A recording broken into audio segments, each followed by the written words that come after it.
This is your March 6th TNA Impact review in an undetermined amount of time. Solid show. Nothing to write home to mom about, but solid show overall. Elijah and Brian Myers had a fun opener. Elijah hit the Tombstone Piledriver, or what he's calling it, the Highwayman's Farewell.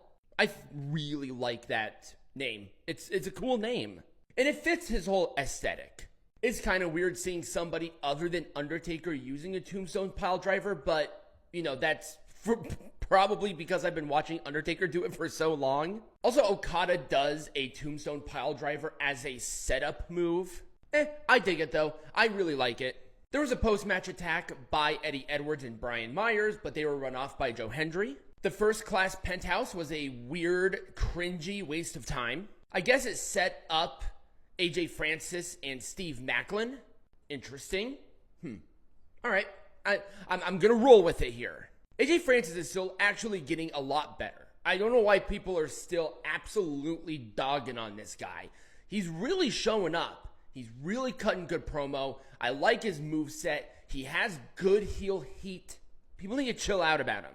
Savannah Evans and Xia Brookside had a fine match. Nothing to write home to mom about, but perfectly fine. Savannah Evans hit a clothesline to the back of Xia Brookside's head for the victory. Mike Santana and John Skyler had an okay match. You know, Mike Santana is a really good athlete, but I don't know what it is about John Skyler. He's just so terribly generic.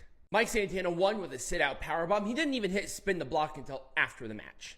The good hands, the great hands, whatever you want to call them, why would you associate yourself with these guys? They're losers. All they do is lose. It's so weird. I don't have a separate image for this, and I'm not going to go and get one, but it was AJ Francis and Steve Maclin. A fun match. I actually like the dynamic. Steve Maclin distracted himself because the Northern Armory came out to watch the match since they want Steve Maclin in their circle for some reason, and it was down payment for AJ Francis to win.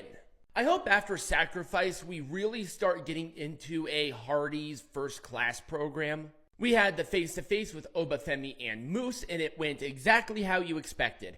The rest of the system attacked, Moose hit the spear, that's how it ended. It was a waste of time, honestly. It was just a waste of time. Have Oba Femi wrestle another member of the system. Have him wrestle fucking Eddie Edwards. He's just sitting there. We had a fun 6-man tag team match with the Northern Armory taking on Ace Austin and the Rascals. Why did Austin and the Rascals have to lose this? They have the 6-man tag coming up. Why did they have to lose this?